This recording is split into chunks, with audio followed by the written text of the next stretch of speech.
I would like to welcome you all and thank you for joining us today. It's wonderful to have you all here.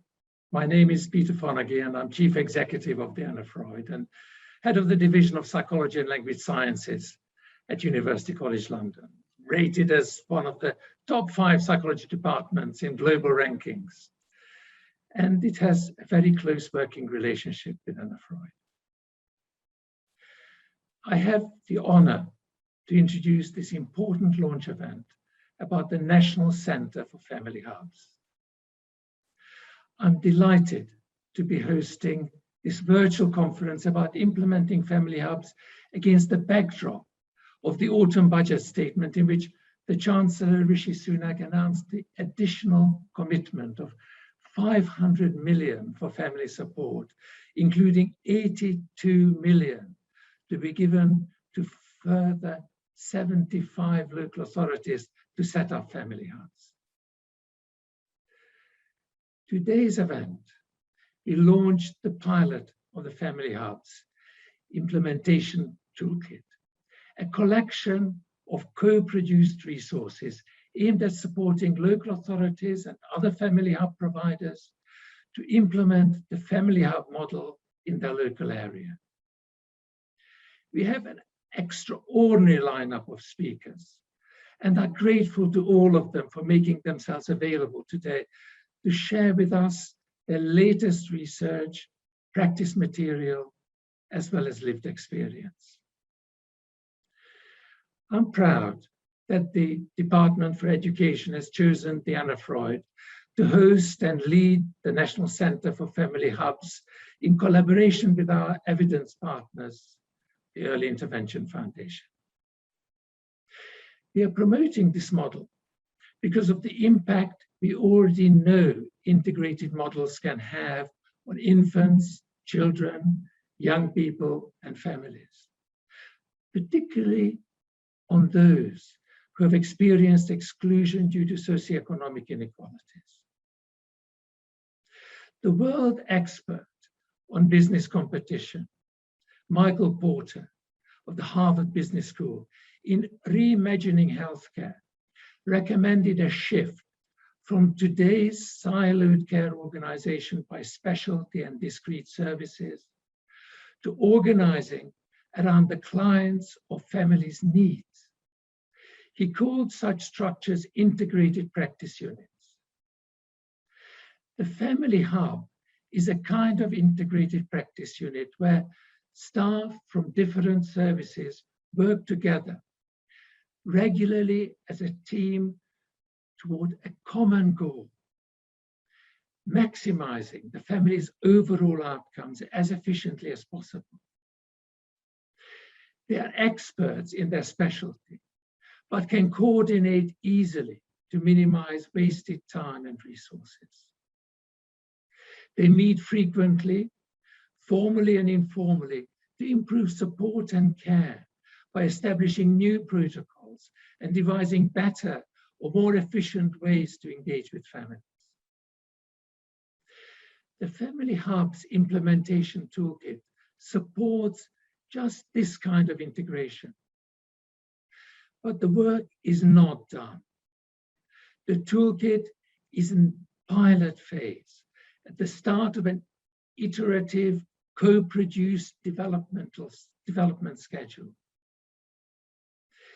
We want to use this event to hear feedback from participants on what is helpful, what is missing, what needs to change to enable effective implementation of family hubs in all areas.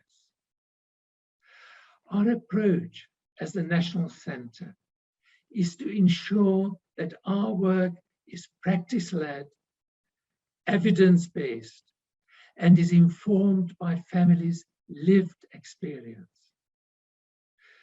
This means we cannot do it alone. Fantastic practice already exists up and down the country. And we want to spread this and generate a stronger evidence-based through a process of co-production and continued learning. Bringing people together is our role. The National Centre wants to bring people together and connect a variety of sectors, whether it's working with partners from the education, children's social care, the mental health sectors, or voluntary and community groups. It is relational practice that informs the way we work. Since we have been commissioned, we have prioritized listening to a range of voices that make up what family hubs are and what they could become. A central access point to services and support that reflect the needs of the local population.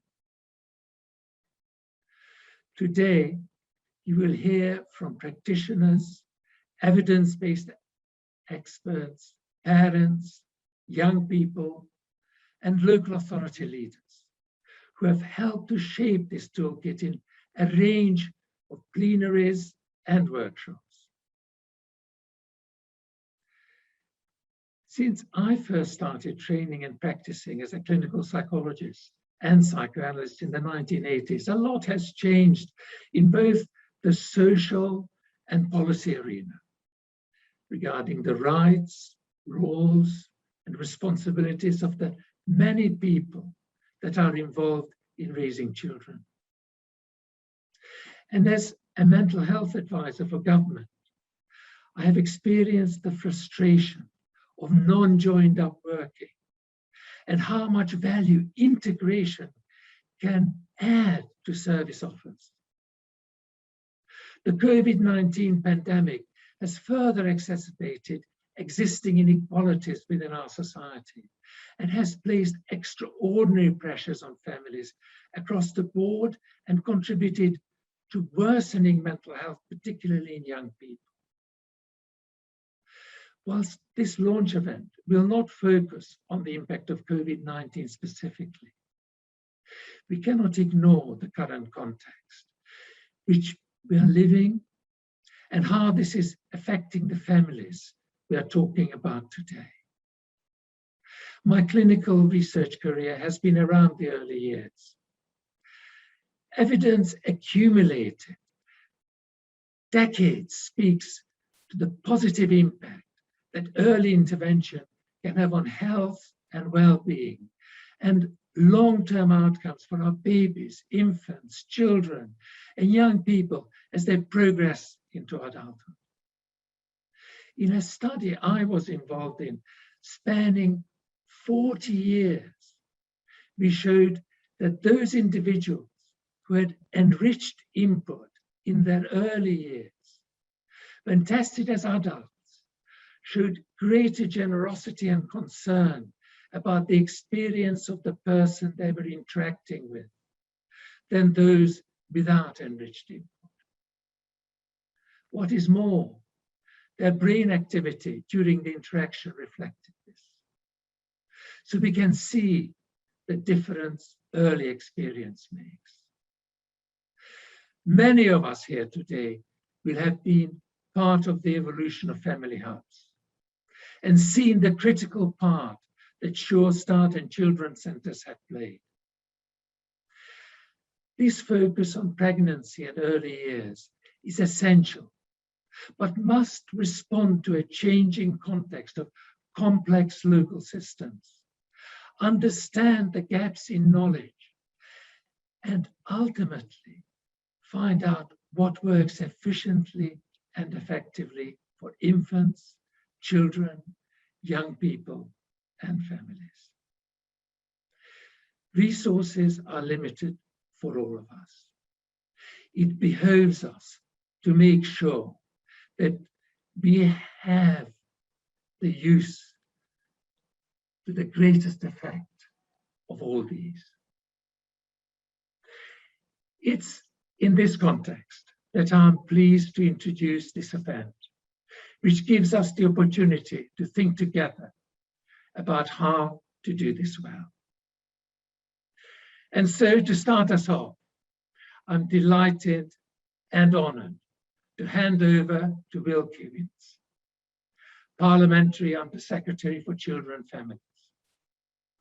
To those of us working with children, he is the minister, and we are delighted to have such a brilliant and energetic person in this vital role. So, Minister Quince, over to you. Peter, thank you very much indeed, and good morning, and thank you for your kind words and for inviting me to join you today. And I'm so excited to be here for this launch event, and I'm delighted to have been appointed just a handful of weeks into the job as the new Minister for Children and Families at the Department for Education. It's a role that I'm hugely excited about and take enormous pride in. Education, and I think in particular early years, are at the very heart of the levelling up agenda. And this is the most incredible opportunity to play my part in ensuring that every child and every young person can go on to achieve their potential. And of course, not only does it start with, but at its very heart is the family. And the Children's Commissioner undertook a big exercise called the Big Ask, which launched in April of this year. It surveyed over 500,000 children, incredible number, so 500,000 children and young people, and found that one of the things that they care most deeply about was being part of a happy home. And at the heart of a happy home is a loving family. Now, I know that staff and professionals in local authorities, in education settings, in charities and health and community organisations work tirelessly to help families. And the pandemic over the past 18 months or so has made this challenge all the greater. So before I go any further, Peter, I'd like to thank you and in fact all of you on this Zoom for all of your hard work and dedication, because it's your drive and your commitment. It's so hugely important, and it's valued not only by those of us that work in government, but by the thousands of families that you help on a daily basis. And I'm looking forward very much to working with you all as we look to improve the life chances of children and young people. So let me start by saying why the government is championing family hubs as a way to do just that. And at their simplest, a family hub is where families and children of all ages know they can go and get help and support. They may go to a building, or they may access that help online, or maybe most probably a mix of the two. And the exact service offer will vary from place to place, as it should, reflecting the needs of the local population. But we'll have a great start for life offer for parents, carers and babies at its very core. And of course, this is in and of itself, as Peter alluded to, is not a new idea. We have had family services, family support units, children's centres for many years. But I think the family hub model builds on what we've learned, what local councils and professionals have learned, and what families have told us about how to give them the best possible support we can, the support that they really very much deserve. And this is, in my view, summarised in three principles that characterize and define family hubs: access, connections, and relationships. So let me start with access. So we know how crucial it is that families know where to go for support, and that we make it as easy as possible for them to find help when they need it. And family hubs bring together services to support families from conception all the way up to young people of 19, or even up to 25 for those with special educational needs, and so can respond to the needs of the whole family. They create a clear access point and a relationship with services that does not end as children get older. And family hubs allow for both physical and virtual services to be brought under one banner, around which communications and outreach can be built. So all that all important building of awareness and absolutely critically trust among families. And we've seen the value of online services and access points, and these are absolutely integral to this model. But we know that access to face-to-face services remain as crucial as ever, especially as we come out of the worst of the pandemic. And so the family hub building will very much remain at the heart of family help. So as an example of this, in my neighbouring county of Suffolk, so in Suffolk County Council, which is one of our research partners, they've identified a need for better reach and engagement, in particular with vulnerable families. And they're working to ensure that families see the hub as a positive place to go for children of all ages, not somewhere that you just go when you have a particular problem.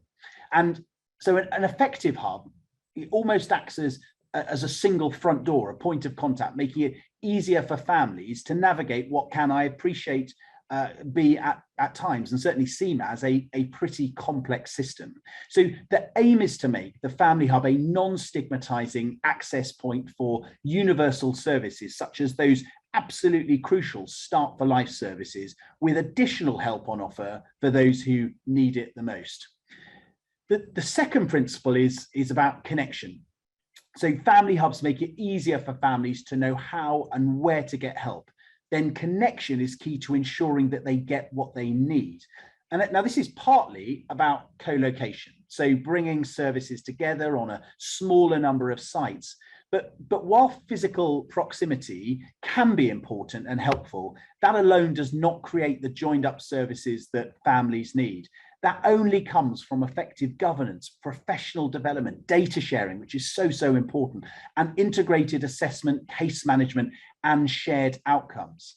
Now, of course, this is not what the phrase family hub should call to the minds of those who use them. That's for the likes of us to worry about. But families should feel in their experience, their lived experience, as Peter said, of using the hub. They tell their story once, and then they're connected to the multitude of support and help that they need. And it's not just support through the local authority that should be available through the hub.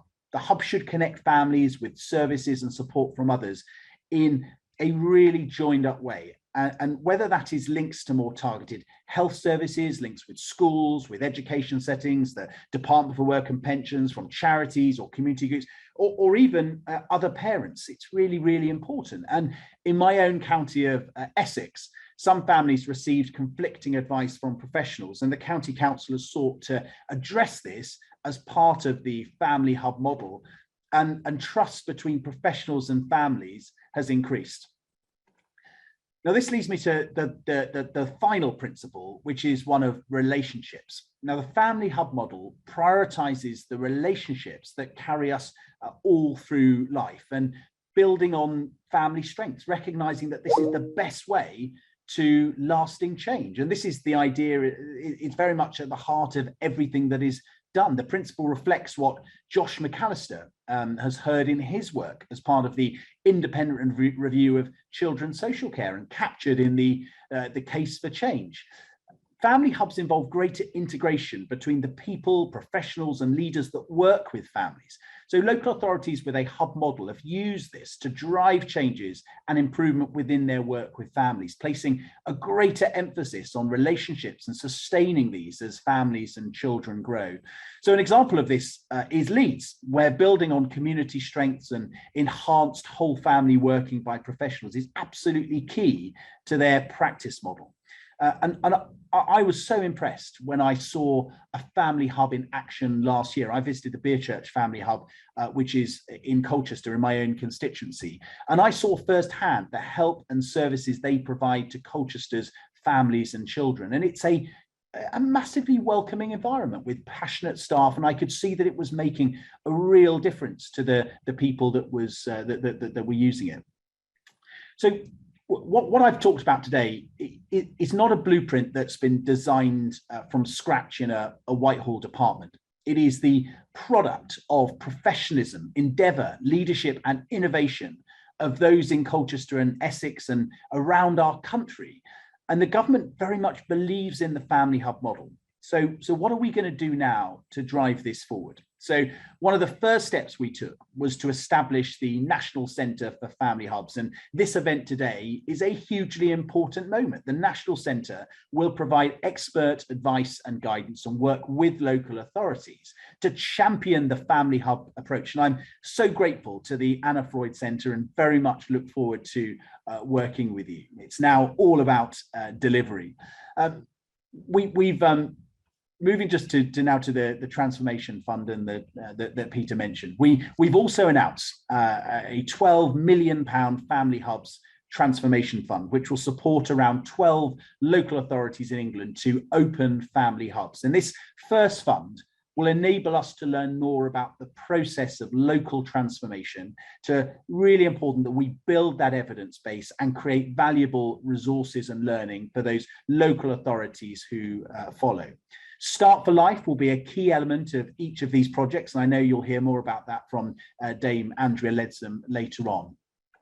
And I'm really pleased to announce that from today, the fund is open to applications from local authorities. And we've also published the Transformation Fund application guidance, which includes further information around the 3 principles for family hubs, which local authorities may find helpful in designing and developing their proposals. Now, as I've set out, if we're to achieve our ambitions for family hubs, there are many behind the scenes challenges to overcome so that families experience that effective joined up service.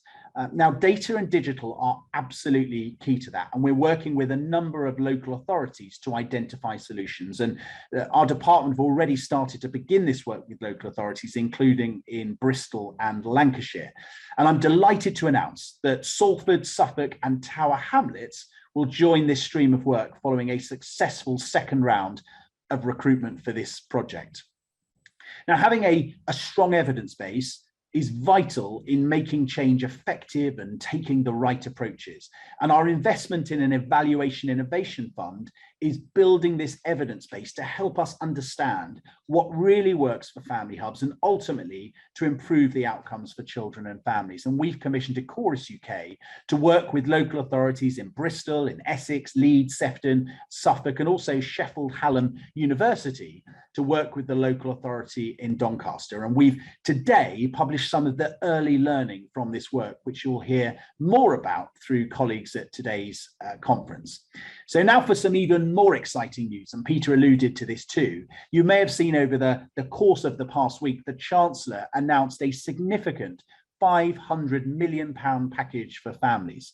Now, this includes a £300 million package to transform services for parents and babies, carers and children in half of all of the local authorities across England. It will provide thousands of families access to support when they need it, and includes funding to create a family hub network for local authorities to publish their Start for Life offer, support for breastfeeding, parent-infant relationships and parenting programs. And this package also includes a smaller number of pilots to trial and evaluate innovative workforce models needed to support babies and families. Altogether, this will provide thousands of families access to support when they need it. And we are delivering on the Best Start for Life report and on our manifesto commitment to champion family hubs. And I have to say how very grateful I am to Dame Andrea Leadsom for this hugely important review and for her dedicated commitment to this work. And I'm proud